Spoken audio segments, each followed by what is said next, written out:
modernisasi pendidikan Islam itu sebenarnya dua dari dua arah menuju satu titik sebenarnya. Cuma ini yang belum banyak diungkap.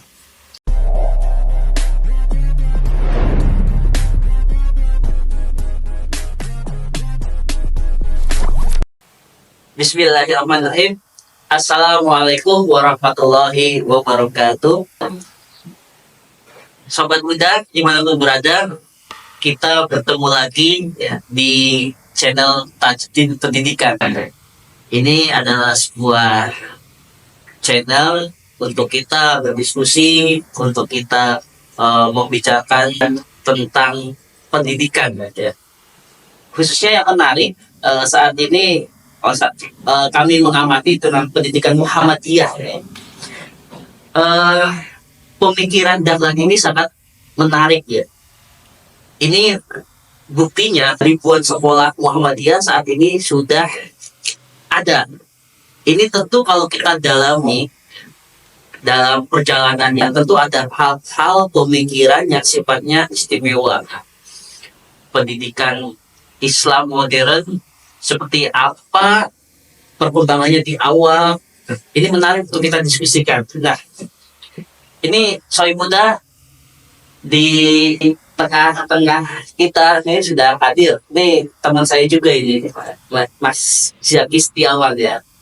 Ini saya sering berdiskusi dengan beliau ya terkait dengan pendidikan dan fokus kita di pendidikan Muhammadiyah untuk kita explore dalam lebih dalam lagi ya, untuk membicarakan hal ini. Nah, kebetulan Mas Zaki ini juga sedang menempuh pendidikan doktoral kan?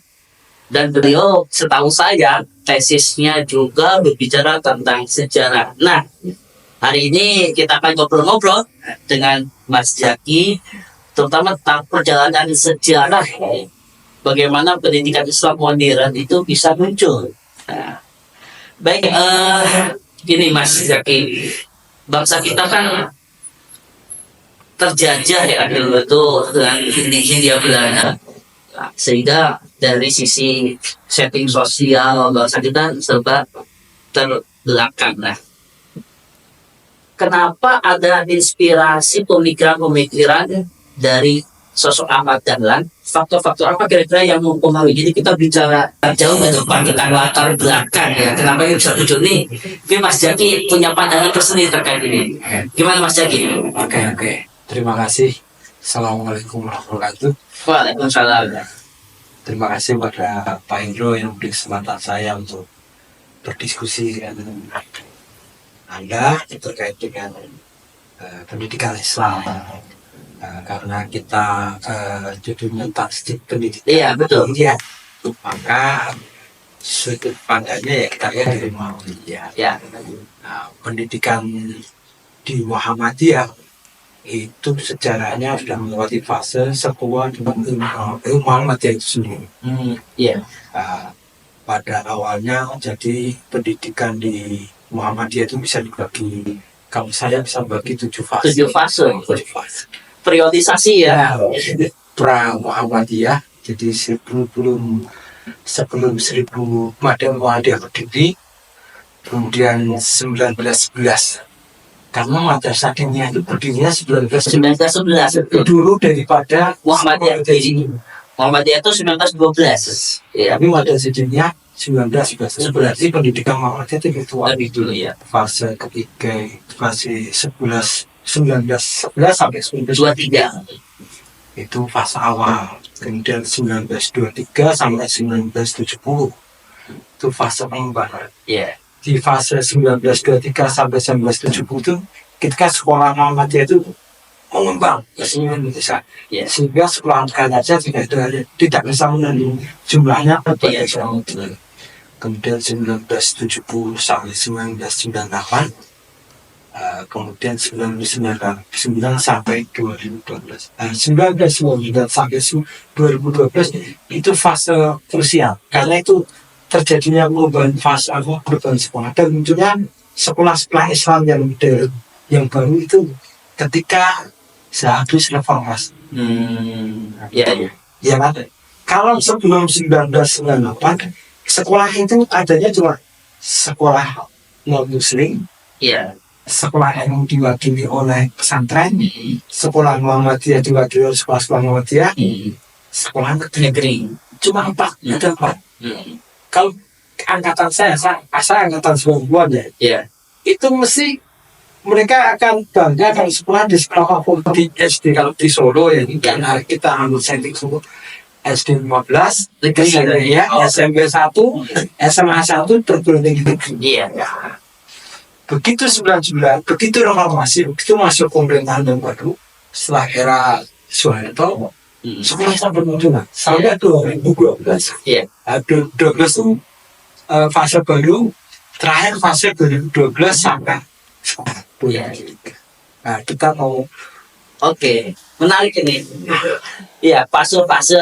Nah, tapi kita mungkin ngobrol fase jauh sebelumnya itu ya. Sejarah, karena ini kalau kita belajar sejarah kan nanti akan tahu itu ya. Saya juga belajar sejarah itu melihat alur-alur berpikir, fenomena-fenomena kejadian-kejadian itu semua ada sesuatu hal yang menarik ya. Baik, ini saya ke fase awal. Tadi yang dikatakan sebelum pra Muhammadiyah. Apakah sebelum pra Muhammadiyah ada sekolah modern Islam? ada. Oh, ada. Seperti apa Mas? Oke. Jadi menarik di pembicaraan ini. Jadi begini, kalau di pemikiran sejarah itu ada dua, namanya historical thinking sama historical conscience. Iya. Historical ini berpikir sejarah, jadi berpikir kesejahteraan. Jadi kita hanya tidak belajar tentang tanggal peristiwa dan tokoh, tapi kita ambil maknanya apa. Ada historical conscience. Jadi sejarah kita belajar tentang pelajari masa lalu untuk dikontekstualisasi di masa ini dan diproyeksi ke masa depan. Iya, betul. Kita ambil fase paling tertua itu saat itu ya. Kita ambil ketika masanya Pakubuwono keempat. Kita yang tahu kan. Keraton Surakarta. Ya. Kita tahu Demak pecah menjadi Demak menjadi Pajang menjadi Mataram, Samudra menjadi pecah. Ada Kasunanan Jogja dan Kasunanan Solo. Kita ambil Pakubuwono keempat, raja dari Kasunanan Surakarta. Iya. Yang keempat. Beliau itu raja yang paling dekat dengan ulama. Satu, dia itu dikelilingi oleh ulama, apapun keputusannya dipengaruhi oleh ulama. Sehingga di Masjid Agung itu mengangkat ada panggung tempatnya ulama. Kalau di depan di halaman masjid untuk latihan watangan. Watangan itu latihan perang. Ada ulamanya, ada masjid sholat ibadah, ada untuk watangannya, latihan perangnya, ada pasang kalendernya. Iya. Nah, itu saat itu di raja itu sangat dipengaruhi oleh ulama. Ulama yang sangat berpengaruh di saat itu yaitu Kiai Ageng Kasan Besari. Ki Ageng Kasan Besari itu pimpinan pondok pesantren Camas di Padang. Oh, itu sangat berpengaruh di meja Pak. Nah, karena Belanda tidak suka dengan karena ulama itu sifatnya anti penjajahan. Solo dikepung Mas, namanya Bapak Pakemungan. Ditulis dengan Bapak Pakemungan. Iya. Menarik ini perlu diketahui generasi muda ini. Lanjut aja Mas. Nah, ketika Raja Pakuwongo dikepung itu dinamakan kejadiannya ditulis dalam sebuah buku sejarah, sebuah laporan sejarah bernama Babat Pakemungan. Pakemungan dikepung Ya. dikepung. Ulama ditangkapi, kemudian dibuang. Oke. Ya. Kemudian penjajah memberi aturan kalau mengangkat raja harus diizinkan. Iya.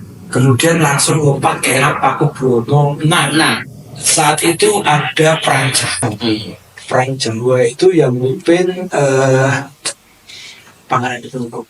1825 itu. Ya, 1925 sampai 1930. Ya. Itu perangnya besar. Ya. Belanda bangkrut.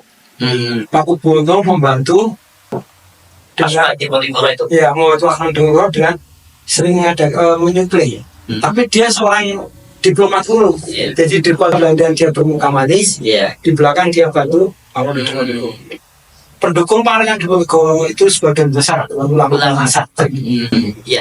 Kemudian perang itu Belanda sudah bangkrut. Itu perang dilanjutkan 1-2 tahun lagi Belanda jatuh. Iya. Kemudian ditipu. Pangeran Bromo dipanggil, diminta ketemu karena itu saat itu lebaran. Iya. Untuk Silaturahmi gitu ya. itu Iya. disebut di sana ditipu, Tertangkap. Oh iya. dibuang ke Makassar. Iya, iya. Betul. Betul, Bang. Jadi saya catat pelajaran sejarah Pangeran Diponegoro ditangkap Belanda kan Tipu muslihat, nah, iya, iya, betul. Nah, itu lukisannya ada nih, lukisannya Raden Patah ketika bersama Makassar. Itu berbeda dengan lukisannya karya seniman Belanda, itu beda.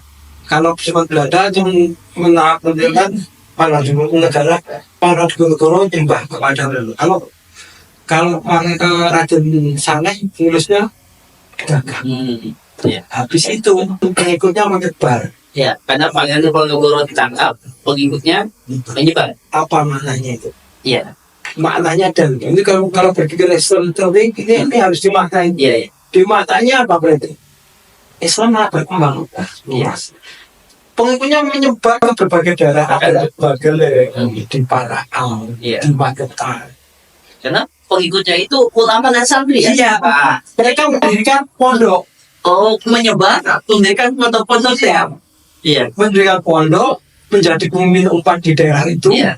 Jadi pondok itu kalau saat itu bukan sekedar tempat belajar. Pondok itu salah satu struktur penyangga masyarakat. Secara sosiologis masyarakat itu Iya. hanya pondok. Iya. Oh, seperti itu ya. Itu. Tahun 1830 kan ya. Mereka digelar dan sampai dicatat. Oh iya. Mereka tidak suka hal-hal yang berbau Belanda, hal yang Oh. berbau Iya. itu yang berlanjut di Muhammadiyah. Nah, betul. Jadi saya ini ketemu benang merahnya ini kan. Betul. Jadi karena memang Pangeran Diponegoro itu ditipu muslihat ya, ditipu Ya. para pengikutnya ulama tidak suka pada Belanda ini ya. Dan mereka menyebar mendirikan pondok-pondok. Oke, sudah ketemu. Nah, oke, makanya saya teringat dengan titik ini. Dulu itu ketika Ahmad Dahlan kembali ke daerahnya ya, di Jogja ini, setting sosial masyarakat di sana itu salah satu ya, karena masyarakatnya terjajah. Kemudian salah satunya itu tidak suka terhadap hal-hal yang berbau penjajah atau Eropa. Apa ini ada kaitannya dengan Ada. Memang ada kekecewaan yang sangat berat terhadap Belanda. Karena apa? Rakyat melawan Belanda itu gentle. Ya. Gentle dalam artian kalau bahasa orang Betawi, lu jual gue beli. Iya. Kalau lu ngajak perang ya, gue layanin. Iya. Setelah kesatria. Oke, baik. Mengapa perang ini diselesaikan dengan cara yang tidak kesatria? Kalau kesatria ya kamu yang kalah. Apa aku yang menang? Karena saat itu memang belum ada kalaminan. Tapi Belanda pakai strategi potong kepala. Iya. Kalau kepalanya dipotong ya selesai. Iya. Betul. Tapi itu sangat membekas nih. Betul. Nah, itu membuat mereka tidak suka yang berbau Eropa. Oke. Sehingga bisa dijustifikasi Eropa itu haram, Eropa Iya. itu Kafe. kafir. Iya. Gitu kan? Iya. Betul. Oke, sekarang saya masuk ke era Ahmad Dahlan sekolah ini ya. Ini tadi era Ahmad Dahlan akan dengan sekolah, terus sebelumnya kita belajar latar belakang ya. Karena memang salah satu setting Ahmad Dahlan masyarakat itu, setting sosialnya itu tidak suka terhadap hal-hal berbau Eropa. Ya, jadi ada sejarahnya di sini. Ada. Tentang kebencian. Nah, makanya gini, tentang ini, Ahmad Dahlan dulu. Saya bicara soal Ahmad Dahlan. Karena beliau juga belajar ke ini ya, Timur Tengah, Iya. ke Arab, ke Mesir. Nah, itu apakah mempengaruhi cara berpikir nanti ketika beliau kembali ke Jogja itu apakah mewarnai cara berpikir dan aksi Ahmad Dahlan? Itu sebenarnya modernisasi pendidikan Islam. Itu sebenarnya dua dari dua arah menuju satu titik. Sebenarnya cuma ini yang belum banyak diungkap. Satu titik memang Ahmad Dahlan memang membawa ide-ide modernitas dari Timur Tengah. tapi sebenarnya di Indonesia sendiri bibit-bibit modernitas di pendidikan Islam sudah ada. Sudah ada sebelumnya. Sudah ada. Nah ini mau Oke, baik. Menarik ini. Sebelum Ahmad Dhani di bibit-bibit modernisasi pendidikan Islam kan sudah ada, ini menarik ya. ada agak Bisa ada udah. fakta sejarah. Ada. Oke. Baik, sebelum Pak Mandalan saya kembali ke dulu. Oke, saya penasaran nih, apakah ada bibit-bibit pendidikan modern Islam sebelum Ahmad Dahlan mendirikan sekolah? Tapi mau madrasah kan mana? Saya mau menerangkan yang dari Ahmad Dahlan yang dari dulu Timur Tengah Iya. ya dari Indonesia sendiri. Dari Indonesia dulu sendiri aja. Nanti tanggal 4 yang di kota ini. Paku Buwono kenal. Oh, kembali ke Dia Papua. Paku Buwono 7 Madura